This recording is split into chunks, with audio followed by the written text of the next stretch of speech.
नमस्कार, मुद्दा देख रहे हैं आप। मैं हूं आपके साथ नेहा दुबे। कनाडा के प्रधानमंत्री ट्रूडो के एक बयान ने भारत कनाडा के रिश्तों को सबसे बुरे दौर में पहुंचा दिया है।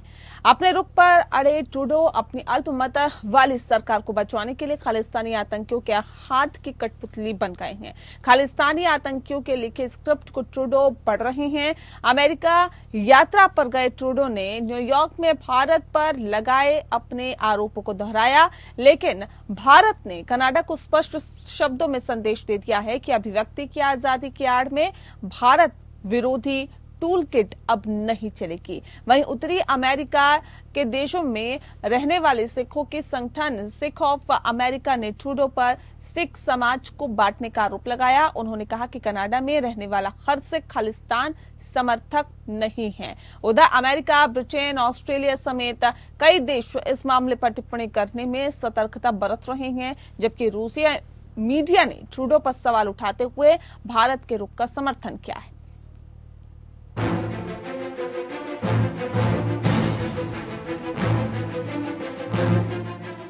कनाडा के पीएम जस्टिन ट्रूडो ने न्यूयॉर्क पहुंचकर अपने आरोप दोहराते हुए खालिस्तानी आतंकी हरदीप सिंह निज्जर की हत्या में भारत का हाथ बताया है। ट्रूडो ने कहा कि हम चाहते हैं कि भारत सरकार इन आरोपों को गंभीरता से ले और हमारे साथ मिलकर काम करे। उन्होंने बताया कि प्रधानमंत्री मोदी के सामने भी उन्होंने इस मुद्दे को उठाया था। We wanted to make sure that we fully shared with the government of India the seriousness and the depths of our preoccupations and indeed conclusions. But Canadians have a right to know and need to know when things are going on like this, and that's why we made the decision to do this. भले ही Trudeau Canada की संसद से लेकर New York तक निज्जर की हत्या में भारत का हाथ होने के पुख्ता सबूत होने का दावा कर रहे हैं, लेकिन ये सबूत उन्होंने भारत को सौंपने से इनकार कर दिया है। दूसरी ओर भारत ने कनाडा की जमीन का भारत विरोधी गतिविधियों में हो रहे इस्तेमाल के सबूत भी ट्रूडो सरकार को सौंपे, लेकिन उन पर कोई एक्शन अभी तक नहीं लिया गया। भारत ने पिछले दिनों कनाडा की जमीन पर रह रहे 9 गैंगस्टर्स की लिस्ट सौंपी थी। भारत ने इनमें से कई के खिलाफ रेड कॉर्नर नोटिस भी जारी किया है, लेकिन कनाडा की ओर से कोई कार्रवाई नहीं की गई। दुनिया के सामने भारत ने कनाडा के डबल स्टैंडर्ड को एक्सपोज कर दिया है। साफ है, ट्रूडो खालिस्तानी आतंकियों के इशारे पर भारत से पंगा ले रहे हैं और बेबुनियाद आरोप लगाकर खालिस्तान समर्थकों को खुश करना चाह रहे हैं। लेकिन भारत कनाडाई पीएम ट्रूडो की इस रणनीति को समझ रहा है। यही वजह है कि ट्रूडो के आरोपों के बाद से भारत पूरी तरह से एक्शन मोड में है। भारत ने गुरुवार को कनाडाई नागरिकों के लिए वीजा सेवा रोक दी है। साथ ही भारतीय विदेश मंत्रालय ने कनाडा को आतंकियों का सुरक्षित पनाहगार बताया है। इतना ही नहीं, भारत ने कनाडा को स्पष्ट शब्दों में संदेश दे दिया कि अभिव्यक्ति की आजादी की आड़ में भारत विरोधी टूल किट अब नहीं चलेगी। दरअसल 18 जून को सरे में हुई खालिस्तानी आतंकी निज्जर की हत्या में ट्रूडो भारत का हाथ बताकर इसे सियासी टूल किट की तरह इस्तेमाल करना चाहते थे। इस बीच कनाडा अपने सहयोगियों को भी भारत के खिलाफ एकजुट करने में लगा है। कनाडा के करीबी सहयोगियों अमेरिका, ब्रिटेन और ऑस्ट्रेलिया ने कहा है कि वो इस मुद्दे को लेकर बेहद चिंतित हैं। भले ही ये देश इस मामले पर टिप्पणी करने में सतर्कता बरत रहे हैं, लेकिन इसी बीच अमेरिका ने भारत को सलाह दे दी है कि उसे जांच में सहयोग करना चाहिए। पश्चिमी देशों की प्रतिक्रिया और सलाह के बीच भारत के पुराने दोस्त रूस की मीडिया में कहा जा रहा है कि कनाडाई प्रधानमंत्री जस्टिन ट्रूडो को थोड़ी नरमी रखनी चाहिए और पीएम मोदी से बात करनी चाहिए। रूस की सरकारी न्यूज नेटवर्क आरटी ने अपने एक एनालिसिस लेख में लिखा कि कनाडा के प्रधानमंत्री जस्टिन ट्रूडो भारत को ये दिखाने के लिए और अधिक प्रभावी कदम उठा सकते थे कि उनकी सरकार खालिस्तान के मुद्दे पर गंभीर है। भारत खालिस्तान को बड़ी चिंता के रूप में देखता है और खालिस्तान का मुद्दा कनाडा के समाज के लिए भी खतरा है। आरटी ने लिखा कि इसके जरिए ट्रूडो की सरकार अपने वोट बैंक के लिए सिखों को अपनी तरफ आकर्षित करने की कोशिश कर रही है। ये ट्रूडो की ओर से एक गलत प्राथमिकता है, क्योंकि इससे कनाडा को भी नुकसान होने वाला है, क्योंकि आतंकवादी किसी भी देश के नहीं होते हैं। वहीं खालिस्तानियों का समर्थन कर ट्रूडो सरकार चारों तरफ से अब घिर चुकी है। उत्तरी अमेरिकी देशों में रहने वाले सिखों के संगठन सिख ऑफ अमेरिका ने ट्रूडो पर सिख समाज को बांटने का आरोप लगाया है। उन्होंने कहा कि कनाडा में रहने वाला हर सिख खालिस्तान समर्थक नहीं है। हम एकजुट हैं और भारत के साथ खड़े हैं। ट्रूडो अल्पमत सरकार का नेतृत्व कर रही है और अपनी सरकार को बचाए रखने के लिए उन्हें खालिस्तान समर्थक न्यू डेमोक्रेटिक पार्टी के नेता जगमीत सिंह के समर्थन की जरूरत है। साफ है, भारत से पंगा लेने का दांव कनाडा के पीएम जस्टिन ट्रूडो के लिए उल्टा पड़ गया है। भारत की दमदार कूटनीति से जस्टिन ट्रूडो का गोल कनाडा के लिए सेल्फ गोल बन गया। अब देखना है कि ट्रूडो अपनी गलती मानकर भारत विरोधी रुख में बदलाव लाते हैं या नहीं। Bureau report, APN news.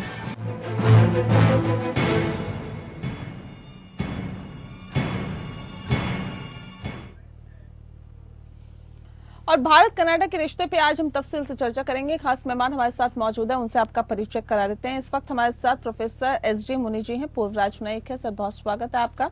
हमारे साथ संजीव श्रीवास्तव जी जुड़ गए हैं, स्ट्रेटेजिक अफेयर एक्सपर्ट है, आपका बहुत स्वागत है संजीव जी। और साथ ही साथ जितेंद्र ओझा जी इस वक्त हमारे साथ जुड़े हैं, जियोपॉलिटिकल एक्सपर्ट है। जितेंद्र जी, आपका भी बहुत स्वागत है। इस खास कार्यक्रम की शुरुआत जितेंद्र जी आपके साथ ही करते हैं। सवाल इस बात को लेकर कि क्या वाकई सबसे बुरे दौर में है भारत और कनाडा का रिश्ता इस वक्त?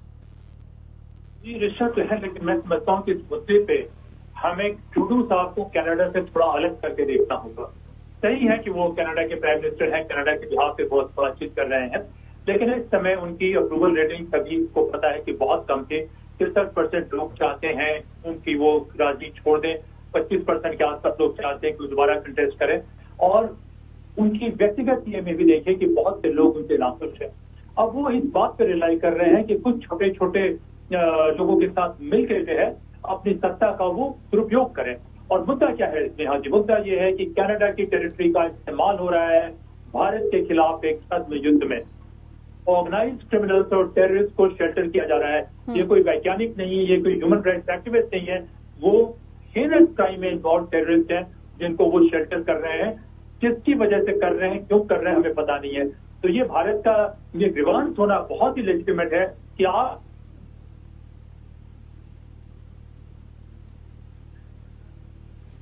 जी इंस्टीट्यूशन है उनको वो खराब कर रहे हैं, सबवर्ट कर रहे हैं, और ये सब तमाम बातें कनाडा के लोगों के हित में भी नहीं है। तो हमें एक चीज करना चाहिए कि ट्रूडो साहब का जो गेम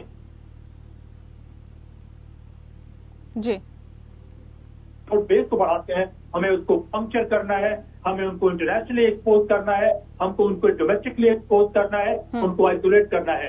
क्यों? क्योंकि अभी तक कोई नहीं कह सकता कि भारत देश से हथियार गए हैं। हमारे डिप्लोमेट ने खुद हत्या नहीं की है किसी की भी। कोई ऐसा सबूत नहीं है कि उसने किसी को फंड दिया है या उन हत्यारों को हायर किया है। कोई फंड ट्रेड, कुछ भी ऐसी बात नहीं है। कोई इन्वेस्टिगेशन हुई नहीं है। तो ये जो उनका जो तरीका है कि जिस तरीके से भारत के खिलाफ हम ये पाखंड करेंगे और अपने राजनीतिक फॉर्चून को बढ़ाएंगे, तो इसको हमें एक्सपोज करना है। और सारे के सारे सिख खालिस्तानी नहीं है। 7-8 लाख सिख है, उसमें 5 लाख 6 लाख के आसपास सिख बहुत ही फेयरली पेट्रियोटिक इंडियन है। तो ये जो अपने रूल को सबवर्ट करके खालिस्तानियों को इन्होंने जो फ्री हैंड दिया है, इस बात से मैं समझता हूँ कि भारत को बहुत कड़ा रवैया अपनाना चाहिए। हाँ, उसके साथ साथ मैं कहता हूँ कि अपने देश के भीतर भी जो खालिस्तानी, पंजाब में ड्रग ट्रेडर्स, पंजाब के पुलिस के जो आपराधिक लोग हैं, इस पे भी हमें बहुत जोरदार लगाम कसने की जरूरत है, वरना हमारे लिए ये बहुत बड़ा एम्बैरेसमेंट होगा और दिक्कत होगी। तो मैं नहीं समझता हूँ कि बहुत चिंता करने की जरूरत है। ठीक है संजीव जी, क्या वाकई ये एक बड़ा रीजन है? और जिस बात का जिक्र अभी जितेंद्र जी कर रहे थे, कितना इत्तेफाक रखते हैं? और दूसरी बात ये कि क्या खालिस्तानी आतंकियों के हाथ की कठपुतली बन गए अब ट्रूडो, कि जो वो चाहते हैं उसी तरह के फैसले लेते जा रहे हैं? ये बात तो बहुत स्पष्ट है कि कनाडा के प्रधानमंत्री जस्टिन ट्रूडो वो खालिस्तानी आतंकियों के हाथ में खेलने का ही कार्य कर रहे हैं। हालांकि वो चाहते तो इससे बच सकते थे यदि वो थोड़ी दूरदर्शिता दिखाते, भारत और कनाडा के रिश्तों की गंभीरता को समझते। ये रिश्ते कितने बड़े हैं, कितने विशाल हैं, कितने व्यापक रहे हैं, यदि वो इस बात की गहराई को समझते तो वो इस तरीके के चीजों को करने से बच सकते थे। और भारत जो लगातार इस बात कनाडा से रिक्वेस्ट कर रहा था कि जो कनाडा की धरती से भारत विरोधी गतिविधियां चल रही हैं, उसके ऊपर कनाडा एक्शन लेकर के दिखा, स्ट्रिक्ट एक्शन लेकर के दिखा। और भारत ये बात भी एम्फेसाइज कर रहा था कि यदि आप इस तरीके के आतंकी अतिवादी तत्वों को अपने जमीन पर शरण देंगे तो ये आपके समाज के लिए भी घातक है। जैसा कि आप देख रहे हैं कि वहाँ पर इंटर गैंग राइवलरीज की जो घटनाएं हैं वो लगातार बढ़ती हैं।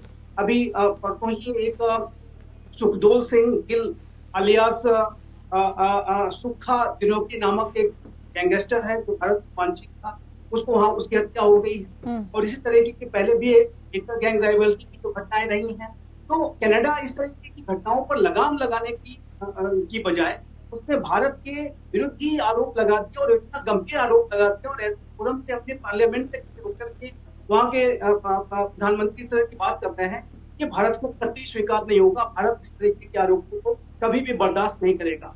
और अब आप देखिए तो भारत की तरफ जवाबी कार्रवाइयां की जा रही हैं। हमने अनेक कदम किए हैं और एक कनाडा ने अपने व्यवहार को नहीं बदला, तो आने वाले समय में और भी बड़े एक्शन अब देखेंगे कि भारत सरकार कनाडा के विरुद्ध लेगी। एक बात मैं और कहना चाहूंगा कि अपने कनाडा के जो प्रधानमंत्री जस्टिन ट्रूडो अपने संकीर्ण राजनीतिक स्वार्थों की सिद्धि के लिए वो भारत और कनाडा के बड़े संबंधों का बलिदान करना चाहते हैं, उसे क्षति पहुंचा रहे हैं। ऑलरेडी उन्होंने काफी डैमेज किया है इस संबंध को। वर्तमान समय में जस्टिन ट्रूडो की जो सरकार है अल्पमत की सरकार है और वो जो अल्पमत की सरकार को वहां पर एक न्यू डेमोक्रेटिक पार्टी नामक एक राजनीतिक संगठन है, उसका सपोर्ट हासिल है और उसका जो नेता है वो जगमीत सिंह है।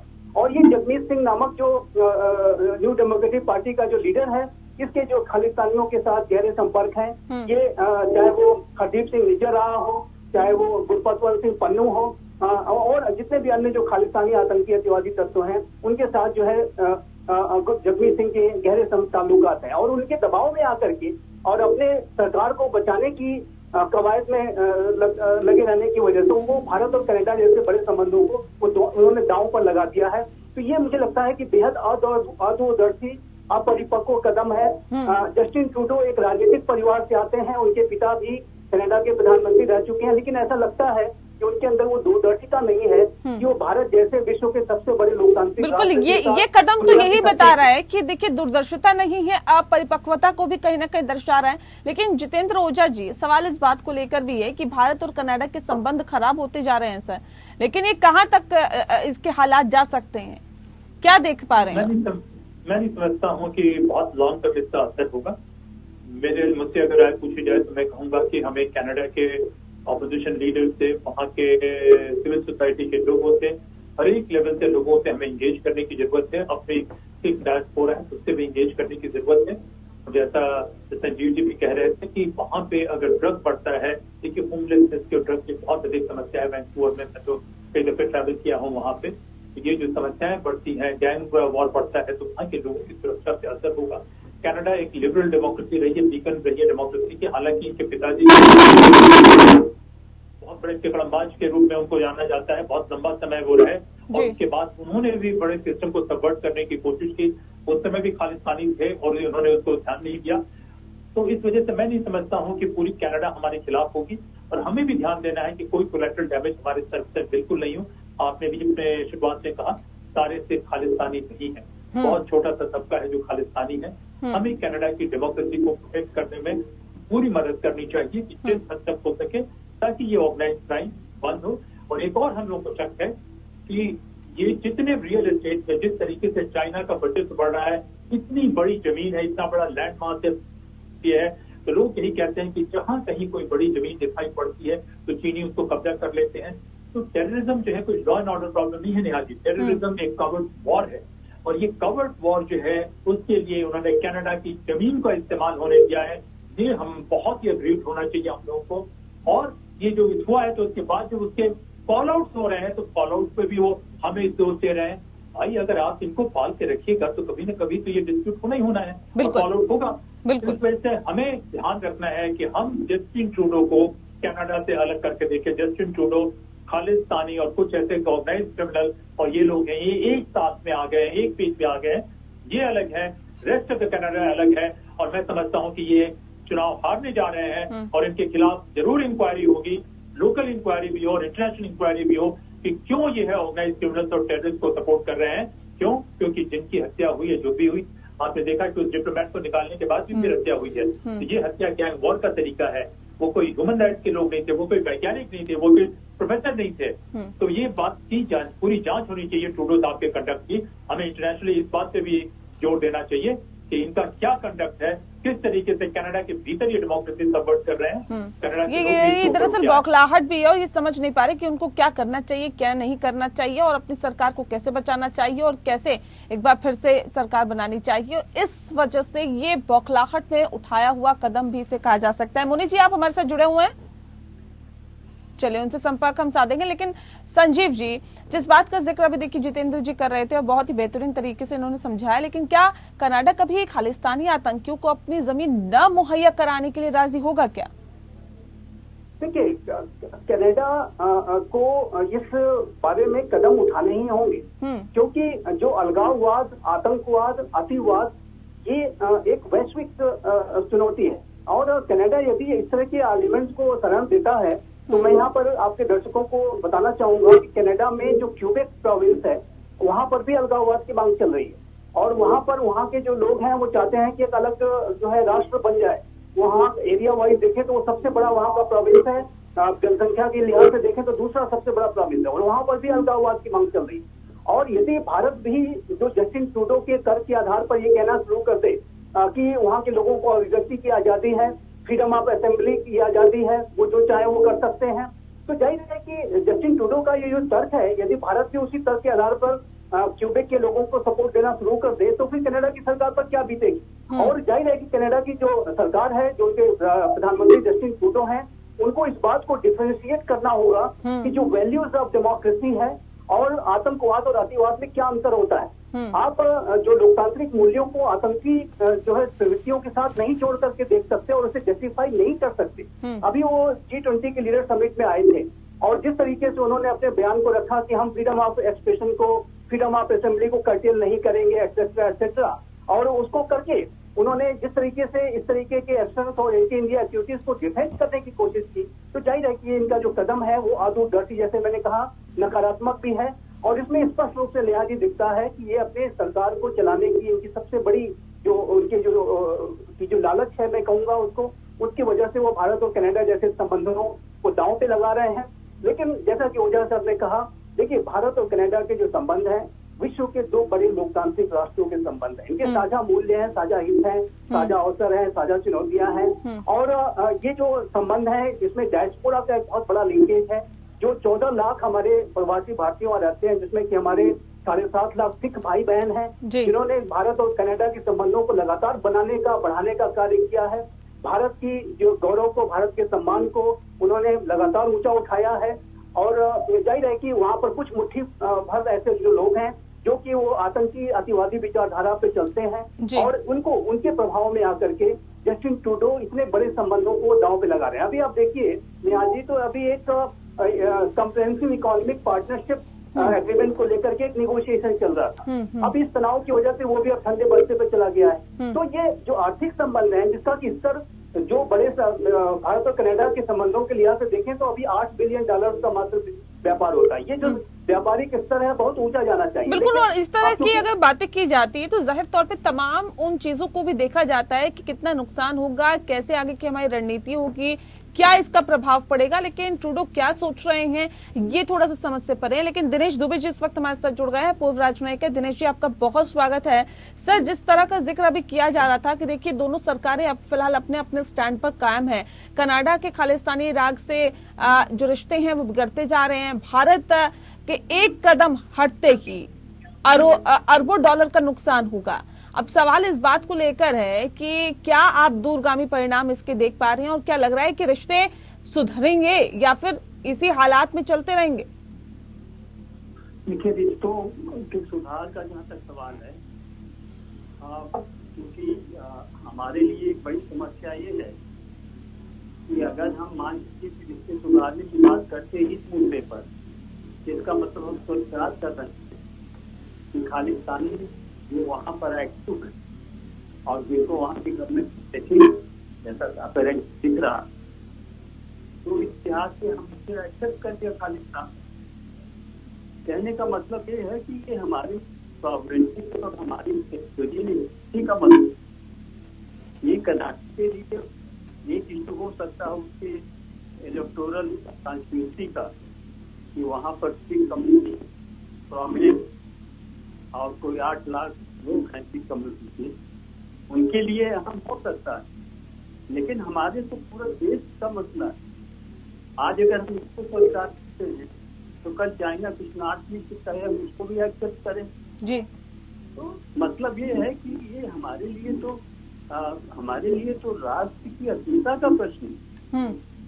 तो इस लिहाज से अगर आप देखिए, मेरी समझ ये है कि कायदे से थोड़ा सा लाउड न हो और दोनों साइड को चाहिए कि इसको डिप्लोमेटिक इस मुद्दे को लाने की कोशिश करें और इसमें बहुत बड़ी भूमिका होगी अगर अमेरिका, ऑस्ट्रेलिया, न्यूजीलैंड के जो 5 आइज हैं ये सारे लोग मिल बैठ करके समझाएं बिल्कुल कनाडा को बिल्कुल कि आपको कोई न कोई रास्ता, क्योंकि कोई अपने राष्ट्र की अस्मिता को लेकर कंप्रोमाइज नहीं कर सकता। अब यूनाइटेड स्टेट्स में भी बहुत सारे हैं, लेकिन यूनाइटेड स्टेट्स ने उन पर नकेल कसी। ऐसा तो नहीं है कि वहाँ पर जब सैन फ्रांसिस्को में घटना हुई थी, जांच चल रही है, लेकिन अभी भी वो डिप्लोमेटिक चैनल के थ्रू है, उसमें हमारे और अमेरिका के रिश्तों की जो बौनहमी है, जो हमारी उनकी रिश्तों की मिठास है, उसमें कड़वाहट नहीं आई है जी। यहाँ तो रिश्ते टूटने की कगार पे हैं।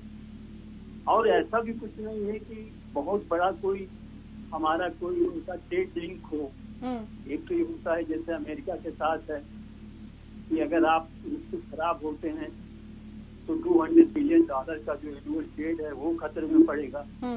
यहाँ तो ट्रेड भी इतना बड़ा नहीं, वॉल्यूम भी उसका ऐसा नहीं है, लेकिन ये है कि पोटेंशियल बहुत है और दोनों लोकतंत्र हैं, जैसा कि अभी बता रहे थे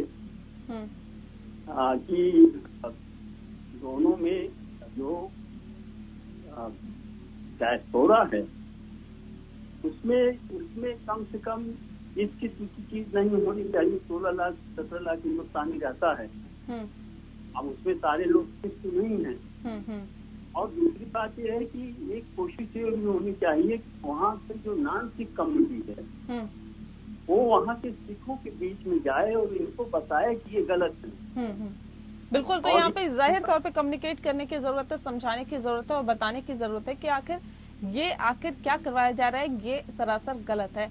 बहरहाल वक्त की कमी है, माफ कीजिएगा सर, का आपको बहुत बहुत शुक्रिया आप सभी मेहमानों का हमारे साथ इस खास चर्चा में शामिल होने के लिए। इसी के साथ मुद्दा में फिलहाल के लिए इतना ही। नमस्कार।